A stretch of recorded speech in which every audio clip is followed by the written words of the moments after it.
Hello everyone, this is Sandeep Rao and I'm pretty much excited to present my Power BI project which I learned from the Codebasics Data Analytics Bootcamp. In this presentation, I'll walk you through the imaginary company called AtliQ Hardware and what are their business problem and how it can be solved by the most powerful business intelligence tool called Power BI. I have leveraged the Power BI tool to transform the complex data into actionable insights, and that has empowered the teams and executives to take the data-driven decisions efficiently. So now you're seeing the master slide of the AtliQ BI Insights 360 presentation. In this master slide, you can see the high level information of the each slides. The first slide, what you can see is the understanding the business problem. So we'll be in the first slide, we'll be discussing about the AtliQ's business model and what is the problem statement of the AtliQ hardware company. In the second slide, what you can see, what are the various database and data warehouse information it can be seen in the second slide. And in the third slide, you can see how we are collecting the data and what kind of data we are collecting. So in the third slide, you can clearly see about the data collection and the understanding part. In the fourth slide is the data exploration. So normally in any data analytics project, we need to explore the data, whether what kind of information is correctly we have received or not, and what kind of insights we can gather from the received data. In the fifth slide, what you are seeing, in the fifth slide, what you can see is the data transformation and the data modeling part. So the data modeling, especially we have used the snowflake and star schema modeling techniques. Sixth slide, you can see the mockup dashboard. Normally, from the product owner, we will receive the requirement mockups. Based on that mockups, we will design the dashboards, whether it may be for the finance team or whether it may be for the sales team or supply chain team or executive team. After this mockup dashboard designs, from the 7th slides to 12th slide, I have prepared these dashboards in Power BI. Now we will jump into the first slide to learn more about the AtliQ business model and the problem statement. Here, if you see AtliQ Hardware manufactures these mouses, laptops, notebooks, printers, etc. And these, after manufacturing these products, they will sell these products to the customers like Chroma, Best Buy, Staples, and Amazon. These customers will Intel sell the products to the consumers like you and me. And AtliQ Hardware is also having the platforms like brick and mortar and e-commerce. In brick and mortar, you can see the Chroma and Best Buy is there, and the e-commerce Staples and Amazon is available. Now, if you see the channels, there are retailers, direct, and distributors. Why these three types of channels are there in any one of the companies? Because if any company which is manufacturing the products and it is selling globally, it can't directly sell the products to the consumers. So here the retailers facility is very much available and they will utilize this facility to sell the products to the customers. And of course, there is a direct store called AtliQ e-store and AtliQ exclusive. So the products which has been manufactured by AtliQ, it can be directly sold to the end user. And of course, in the countries like China and Korea and all, there are the distributors like this Neptune. They will in turn sell the AtliQ hardware products to the consumers. In the previous slide, we learned about AtliQ business model. Now we will understand the problem statement of the AtliQ hardware. If you see here in this slide, AtliQ Hardware is a consumer goods electronics company having operations in various countries. But their business is growing rapidly and they still rely on Excel files for data analytics. Excel files are hard to consume and not effective in generating insights. Also, due to the lack of effective analytics, the company faced a major loss in Latin America. Senior executives of this company have decided to invest in data analytics project and have assigned a team for this work. So as a part of data analytics team, my goal is to implement an advanced analytics solution using Power BI that will enable the company to get insights and make informed decisions. Now, let us learn about database and data warehouse information of the AtliQ hardware company. So in any organization, if they have onboarded a data analytics project, so the data infrastructure will look like this. If you see here, the AtliQ hardware company or any organization will be having scattered database. So the sales team will be having a separate database, customer relationship management will be having a separate database. And of course, if they want to do any survey, those CSV files will be loaded in the cloud, saved in the cloud platform. So the data analytics team cannot plug in their data analytics tool to this transactional database. This is a master database. If they run the queries, it may slow down. This set of system is called as online transaction processing. So now what the organization will do, all this scattered database will be converted and extracted, transformed, and loaded into a single data warehouse platform where it is suitable for a data analytics team to do the analysis. If you see here, the any person from the data analytics team, he will plug in his analytics tool to this data warehouse platform and then do the respective analysis. He will not plug in directly to the master database, so that it should it as it is a mission critical system, it should not slow down. Look into the project chatter in data collection and understanding slide.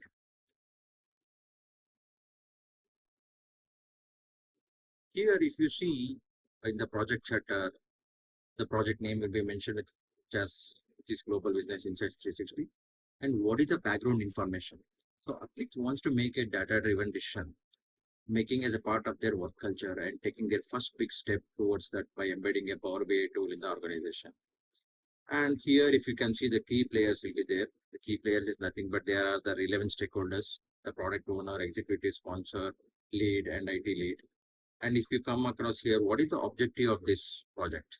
So the objective of this project is enable quick insights for business across markets and data-driven decision making, and enable start the day with the analysis. So if you come across here, you can see the success measures. So in any project charter document, there will be a success measures, and you should mention the success measures effectively.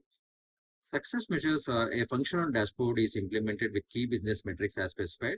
Users are able to use this tool in their business review meetings and in their decision-making process, such as customer negotiation, new product launch, marketing promotions, finance budgeting, etc. Now comes the timeline. Timeline is very much important in any project. So what is the project definition and when the dashboard will be provided for the user acceptance testing? See, you can't say that I will deliver this dashboard after 6 weeks or 8 weeks like that. There should be a minimum viable product so that the stakeholder can test the dashboard and give the feedback. So as per this plan, the week 4 is provided with the dashboard for user acceptance testing, and week 8 users begin using the tool.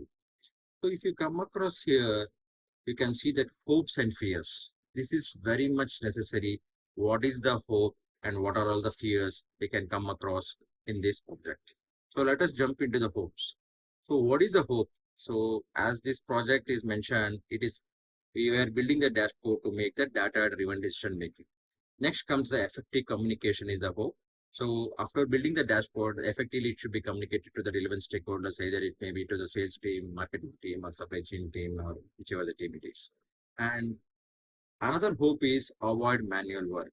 So in the Excel files, there the repetition of the work will be there, and it is normally it is manual. So here, if you see that, we should try to avoid the manual work, and the transparency in data should be there. So these are all the requirements from the product owner and the respective stakeholders. What are the fears? Fears is whenever we are creating the dashboard, we should make sure that the dashboard is very much in a uniformity way, and it should be very the data should be in a very correctness, and the completeness of the dashboard should be very much important. And of course, the feature creep should not be there. That is the fear.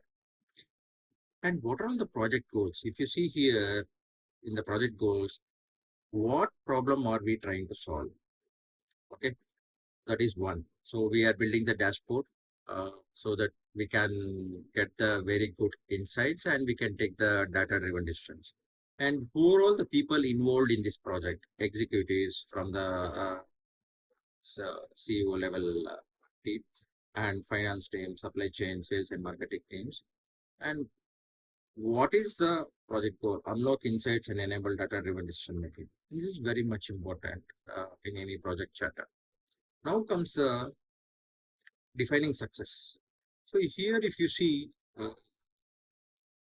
in the project, what should be the future headlines? So imagine the project is done and it's a huge success. Write a short to two, three sentences press brief and why this was such a big success. It is very much necessary. So after creating the dashboard, you can mention the points like this: increase in sales for regions with low growth percent, profit margin increased by 10%, track and reduce expenses, promotions, manual work reduced by so much percent. So these are all the future headlines where it can be mentioned. And we should always create a measurable success metrics. Uh, when can we call this project a success? Whether if it's a 10% increase in profit margin, then it can be called a project a success.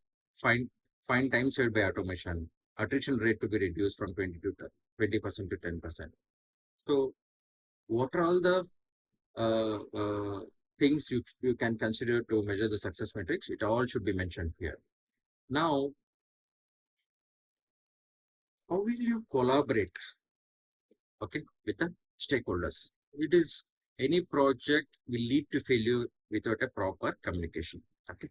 So the collaboration agreement should be there, weekly meeting with the product owner, business insights weekly update on milestones. So the milestones will be there in the timeline and the milestones should be achieved by the respective team.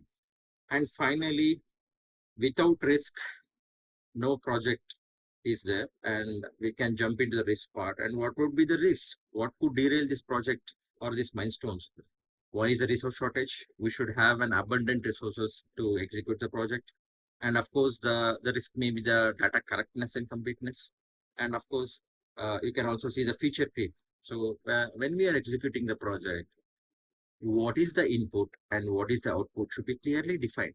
At the middle of the project, the stakeholder should not come and add the features that may lead to the project delay, and it will directly impact the project budget. So risks are very much important, and it should be taken care at the earliest stage. So this is how the project charter looks, and this is very much important. Now we will look into the various databases, what the data analysis team has received. After the project kickoff meeting, data analytics team coordinated with the data engineering team to get the data, and let us see how it looks like. Here, if you see, uh, data analytics team has received two types of databases. One is GDB 041 and GDB 056 in MySQL database.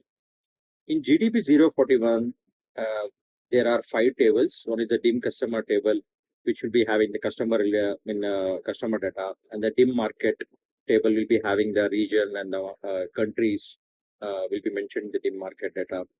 And of course, the DIM product, what are the various types of products and categories AtliQ Hardware is manufacturing, and what is the forecast monthly data, and what is the fact sales data. All these type of data will be available in this GDB 041.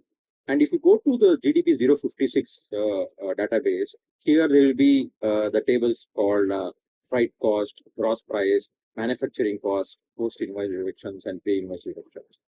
So after getting this data in MySQL, the data analytics team clearly explored the data, data cleaning part, data exploration part is completed.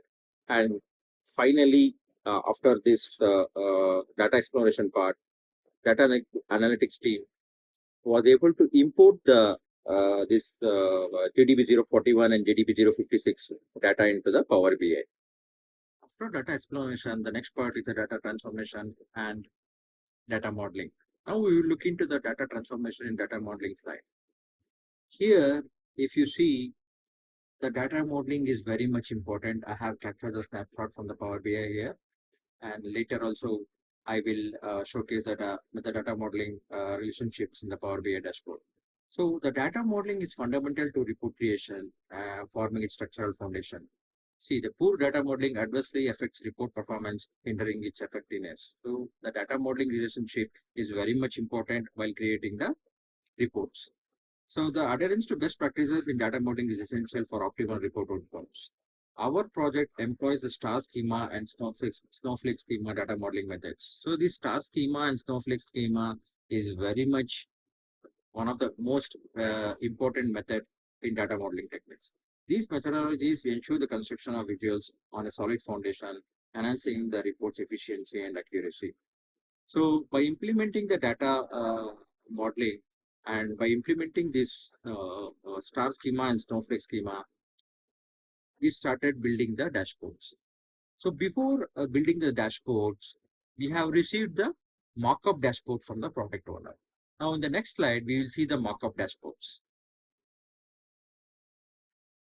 We have received the mock-up dashboards for finance, sales, marketing, and supply chain.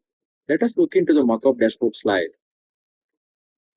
See here, if you see the finance view mock-up dashboard has been received to the data analytics team. Based on this finance view, the finance view dashboard will be prepared. Same way, if you see here in the sales view mock-up dashboard, it has been mentioned in the top customers, metrics, and top products. This is very much important for the sales team. So based upon this mock-up dashboard, the sales view dashboard will be prepared. And of course, the supply chain view, the forecast accuracy is very much important. ABS error is very much important. And the top products and bottom products for the supply chain team is very much necessary. And what is the forecast accuracy, the sales and the forecast, whether whether it is out of stock, the products are out of stock, or there is an excess inventory.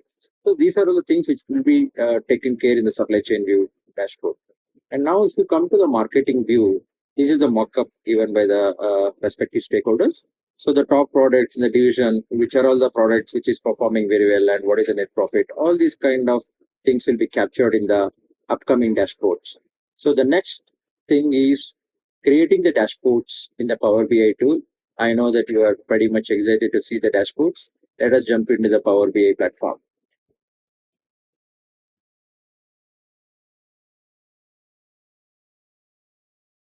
Are you ready? Now let's jump into the landing page of the dashboard. Here, if you see, if the person is from whichever the department, if he has received this Power BI file, when he clicks on the Power BI file, he'll first land on this page. And this is called as home page. Here, if the person is from finance team, he can directly click on this finance view, and then he will be navigated to this wonderful finance view dashboard. Again, if he clicks on this home button, he'll be directed to the home page. Like this, whichever the person from whichever the department, he'll be navigated to the particular view if they want to see their particular dashboard. Other than this, I have also provided the information where all the system data and tool is refreshed every month on 5th of working day, and what all the information details are there. It has been provided here. And of course, the support is also needed. And if they click on this support button, they will get an issue resolved, or any new request is there, then they can click on this find support button and they can get all the support from the support team. And of course, all the values are in millions and dollars, and same has been mentioned here. Now we will jump into the finance dashboard. So here on the left hand side, you can see that filter page is available. So you can reset the filters. You can filter by the last year and the target. And of course, you can also filter by year wise, quarter wise, whether it is year to date or year to go. And of course, by region and country, whether it is Asia specific region, European Union, Latin America, North America, etc. And you can also filter by customers. And you can also filter by category, whether it is accessories, desktop, networking, notebook, peripheral storage, etc. And below abbreviations also mentioned to get more information. And all values are in millions and dollars. Now, if you come to the right hand side top here, you can see the 3 KPI cards, which is very much necessary for the finance department. The finance department team will be looking for the net sales, gross margin percentage, net profit percentage. If you see for the 2022 last year, the net sales is 3.74 billion and gross margin is 38.08%, but net profit is negative. It is minus 13.98%. So the finance team may think that why it is minus 13.98%. they can directly jump into the profit and loss statement. Here, even though the gross sales is $7,370 million, and the gross margin is $1,422 million, and the gross margin percentage is 38.08%. Where AtliQ is incurring loss? AtliQ is incurring loss because they are spending more on the operational expenses. So this will give a clear picture to the finance team. Uh, uh, Even though the net sales is good, we are expanding the market, the net sales is good. We are spending more on the operational part, operational expenses. That is why the net profit is going in negative. And you can also see the net sales performance over time. And here you can see in this visual, it is from September 21st to August 22 year. For AtliQ, the financial year starts from September and ends in August. And you can also filter by the top and bottom products of the customer by net sales. You can clearly see that which are all the region and which is doing very well, and which are all the products which is doing very well. So by this whole dashboard will give the clear picture to the finance department that uh, even though the gross margin percentage may be high, but finance department will be looking for the net profit. So this is the bottom line. Now we will jump into the sales view dashboard. I will explain you the sales view dashboard with two examples. One is with the gross margin variance at 0%, and another one is the gross margin variance is more than 10%. Now, without wasting our time, we'll jump into the sales view dashboard. Here, if you see, there are three visuals. One is a scatter plot visual, another one is the customer performance with respect to the product and customer, and another one is the donut chart. So now this gross margin variance is the variance with respect to the this year gross margin and to the last year. And if you see here, Amazon is having the net sales of $496 million. Okay, and the gross margin is 36.78%. To gain this much of net sales, Amazon has already spent more than 50% on the reduction. So any sales executive or sales manager, they will be focusing more on the customers. Okay, so how they can get the insight from this is, okay, see here, even though the $496.88 million I have received, but we have spent almost around total cost of goods sold is around 314. So more than 50% they have spent. This gives the clear picture that, okay, where to focus. And ultimately, the goal for any sales executive or sales manager is they have to pull the customers to the top right quadrant with the net sales and the gross margin percentage should be very much higher. Now we will take another example of with a different customer, and I set it as the gross margin variance as 11%. Okay. Now see here, if you see NOAS, so the NOAS, the net sales is 40.8, but see the gross margin, it is falling very much behind. It is 21.49%. So this gives a clear picture to the sales executive that they are spending more than 60% for the pre-invoice reduction and total post-invoice reduction.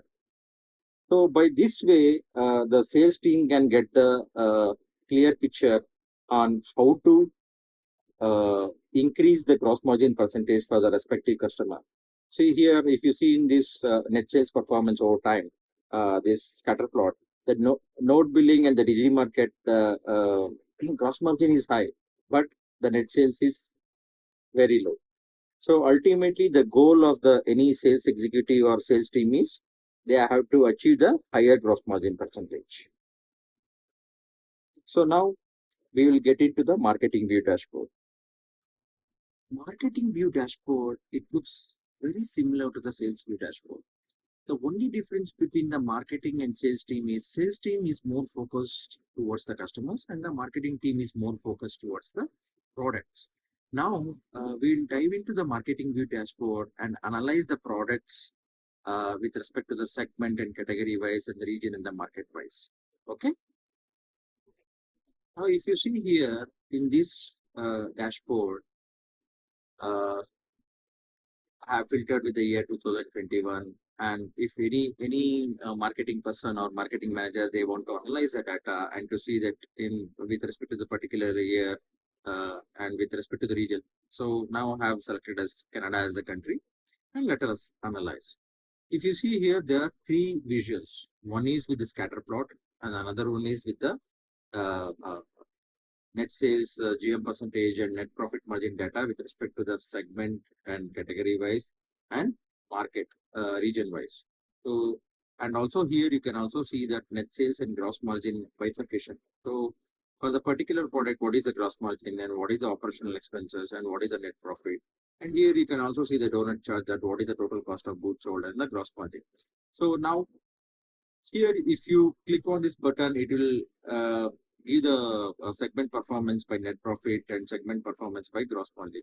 Suppose if any marketing manager, they want to see with the market also, with the region wise, they can also analyze with this market performance by net profit and the gross margin performance by net profit.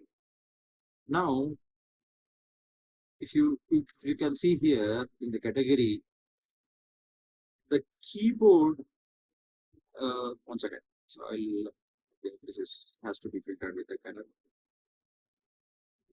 2020. Now, if you see here,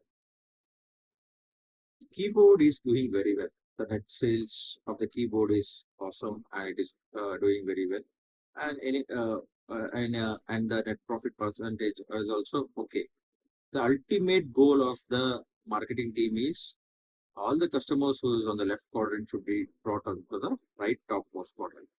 Now we will analyze the gaming laptop. So keyboard is doing good. What about the gaming laptop? So if you click on this gaming laptop on the scatter plot, it will clearly give you the category wise what is the net percentage and what is the GM percentage. See, it looks almost similar. Okay. And here you can also see that what is the gross margin of that gaming laptop and what is the operational expenses. Here you can clearly see that operational expenses is high, and that's why the net profit is going down. But the net sales is good. So it is somewhat at around 4.37 million. It has to come to the right topmost format. Now, if you see, if you want to analyze further, let us see the keyboard. So if you analyze the keyboard, here the net sales is very good. It is near to $7.44 million. And the gross margin is also gross margin percentage. If you see, it is 38.15. Okay. And here you can analyze the operational expenses for that particular keyboard. Now, if I come to the segment, here the notebook is also the biggest segment. If you click on the notebook and if you want to analyze, you can analyze the notebook also. So see, the notebook sales is one of the biggest segment, and the sales net sales is $14.91 million. And of course, the gross margin is 5.69, but the operational expenses is more. So what you can understand by this visually is how much gross margin percentage we have gained and what is the operational expenses we are spending. So if you reduce the operational expenses, automatically the net profit margin will increase. So ultimately, the goal of the any marketing team person is which products should be brought up to the rightmost quadrant and achieve the net profit in the higher rate and net sales also in the higher rate. So now we will move on to the next topic, which is called as supply chain. Now let us dive into the supply chain view dashboard and let us see that what are all the insights we can find out from this dashboard. So this is the view supply chain view dashboard. Here you can clearly see the most important three KPI matrices of this supply chain view. First one is the forecast accuracy, okay, and the second one is the net error and the absolute error. See, as a supply chain team member, I'm pretty much interested to see the what is the forecast accuracy. So, and what is the net error? If you see the forecast accuracy, if it is near to 100%, then the forecast accuracy percentage is very good. If it is lesser or below the 75%, then the forecast accuracy is very bad. That means that we are selling more products than forecasted. So if the net error is in negative, then it means that we have sold more products than forecasted. Means it is an out of stock situation. So there are uh, uh, uh, situations like for the supply chain team, either it may be excess inventory or the out of stock situation. If you see here, to find out the insight, the key matrices what I have prepared here is it is by customer and it is by product. So the what you are seeing the risk column, it is OS means it is out of stock. If it is EI means excess inventory. Now here, suppose we will take an example of Amazon. Okay, so we'll filter with the Amazon. And if you see the forecast accuracy of Amazon is 74.54% with net error is minus 155K. Means Amazon has sold this much of units more compared to the forecast. That is why the forecast accuracy is at 74.54%, but they are sold more.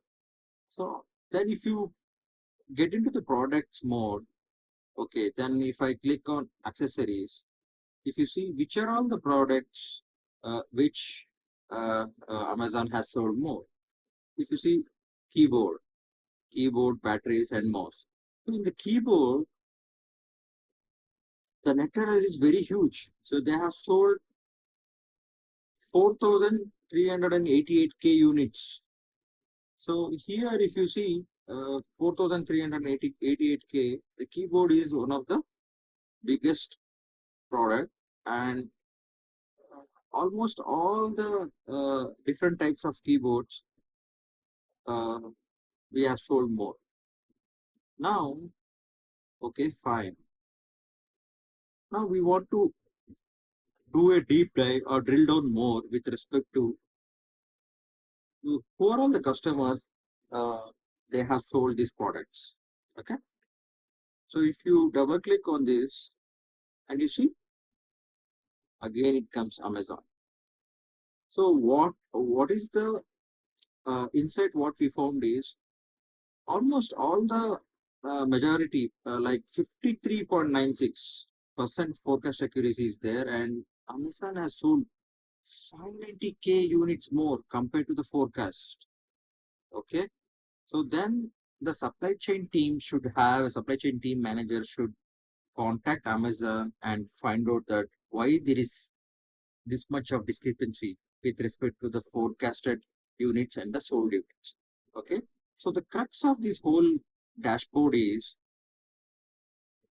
what is the forecast accuracy and what is the net error. If net error is in positive, then you are in good shape. If the net error is in negative, then it is an out of stock situation. So you have sold more. Okay. So then, other than these key matrices by customer and product, you can also see that in 2021, the accessories, it was out of stock situation. Okay. So now what happened to in 2022? As it was out of stock situation, the same accessories, now it is in excess inventory. See? So this gives a clear picture that on the year on year wise, what is the excess inventory of the products and what is the out of stock situation. And with respect to key matrices by customer and product, you'll come to know that what is the forecast accuracy of the each product and what is the net error. So this is how the supply chain team will face the challenges with respect to the out of stock situation or the excess inventory. This is all about the supply chain view. Now we will dive into the executive view. You see here in this executive view dashboard, you, uh, you can get the information about the net sales, gross margin percentage, net profit percentage, and forecast accuracy. And there are 5 visuals. It gives a clear picture about where the AtliQ hardware is standing. So with respect to the different channels, we have this revenue contribution can be filtered with division or with respect to channels or whatever the way you want. You can get the detailed data about that. So if you filter with respect to the division, it is network and storage is lesser than 5% probably, and peripheral and accessories, the revenue contribution is 36.3%, and with PCs it is 61.2%. Okay, and if you filter the revenue contribution with the channel, you can see that AtliQ Hardware is getting the revenue from the direct store. It is only 16.4%, but with the retailers, their the revenue contribution is very huge. It is around 83.6%. Now, if you can see on the right hand side, there are top 5 customers and top 5 products. And here on the sub-region performance, you can see North America and India. So by seeing this sub-region performance, any executive can clearly understand that their major revenue contribution is getting from these two countries, North America and India. Correct? So you can see here, it is almost around 52.7% of revenue contribution they are getting from these two countries. So now, if you filtered with India,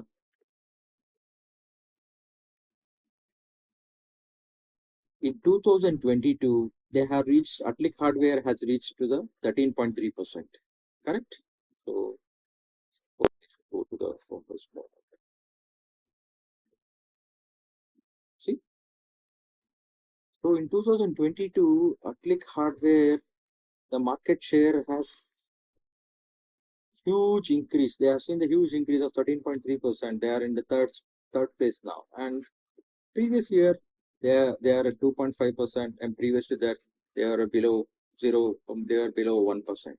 Like this, you can, with this ribbon chart, you can clearly see that where the AtliQ Hardware is performing with respect to the market share. Now, if you see a trend or key metrics over years, so with respect to India, the gross margin percentage is very good, that 8.08%. But what about the AtliQ market share? Sorry, the gross margin is 35.75%, and the AtliQ market share is 13.3%. But you see here, the net profit is minus 22. So even though the gross margin is 35.75% and the net profit is minus 22.99%, but AtliQ market share has grown to the very good level. So it is 13.3%. So these kind of analysis can be find out with this dashboard. And of course, here you can see the top 5 customers and top 5 products. And let us see another subzone called Latin America. Latin America, as you see, it is not at all, AtliQ Hardware is not at all performing very well in Latin America. So it is nowhere, it is below, what is that, what I can say? It is below 1%. Okay. So now what the executives can decide is they can pair the Indian market, Indian regional manager with the Latin American regional manager. They can pair up with these two people, and they can connect with Latin American regional manager and find out more insights and do the brainstorming sessions to find out where we are lagging, why the net profit is very less and gross margin is also 35.0%. So what is the reason? Whether the same kind of strategies can be utilized in Latin America region or not. So these kind of analysis can be done with these beautiful Power BI dashboards. Before that, the company was having the big Excel files and it was very much time consuming. So this is all about the executive. Now it's time to say thank you. I would like to express my heartfelt gratitude to Mr. Dhaval Patel, Mr. Himan and Vedivel and entire Codebasics team in creating this project. Once again, thank you all.